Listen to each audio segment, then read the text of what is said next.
Baik, bismillahirrahmanirrahim. Assalamualaikum warahmatullahi wabarakatuh.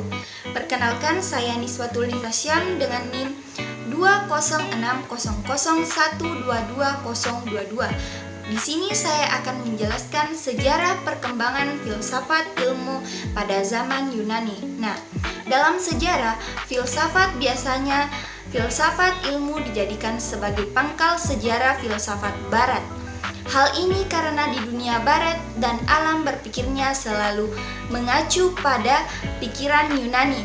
Kelahiran pemikiran filsafat di dunia barat diawali pada abad ke-6 sebelum Masehi dengan ditandai runtuhnya mitos-mitos dan dongeng-dongeng yang selama ini menjadi konsep pembenaran terhadap setiap gejala alam.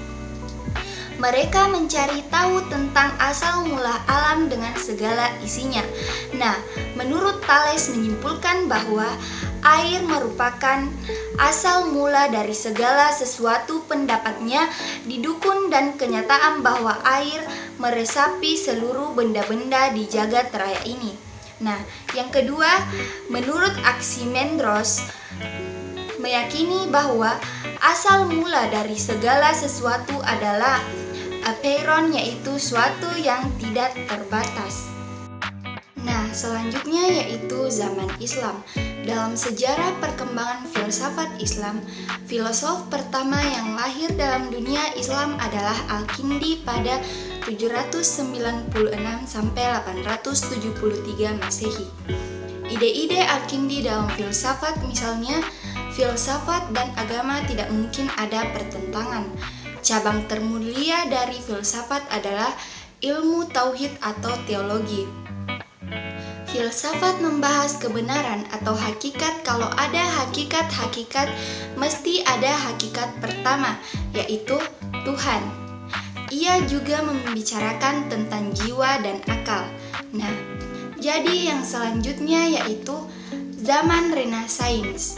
Istilah filsafat Renaissance digunakan oleh para peneliti sejarah intelektual yang merujuk pada pemikiran di Eropa.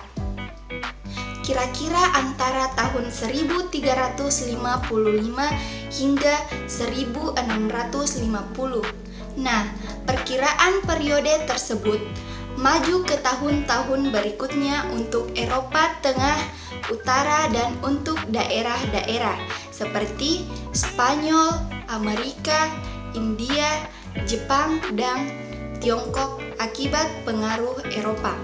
Oleh karena itu, filsafat ini tumpang tindih dengan akhir filsafat abad pertengahan, yang pada abad ke-4 dan ke-15 dipengaruhi oleh tokoh-tokoh terkenal seperti Albert Agung, Thomas Aquinas, Willem dari Ockham, dan Marsilius dari Padua.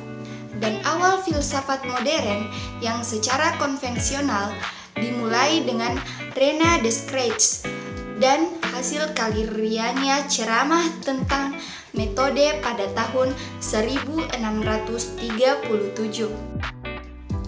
Jadi yang selanjutnya yaitu zaman modern. Pada zaman modern, perkembangan filsafat mulai ditandai dengan munculnya berbagai pemikiran-pemikiran yaitu rasionalisme, empirisme, dan kritisme. Aliran rasionalisme dipimpin oleh René Descartes dan aliran empirisme dipimpin oleh David Hume. Sedangkan aliran kritisme dipimpin oleh Immanuel Kant. Nah, yang terakhir yaitu zaman kontemporer. Filsafat kontemporer adalah periode dalam sejarah filsafat barat yang dimulai pada akhir abad ke-19, ditandai dengan suatu proses profesionalisasi disiplin keilmuan filsafat dan munculnya filsafat analitik dan filsafat kontinental beserta perdebatan di antara kedua kubu filsafat ini. Nah, mungkin itu saja yang dapat saya jelaskan. Lebih dan kurangnya mohon dimaafkan.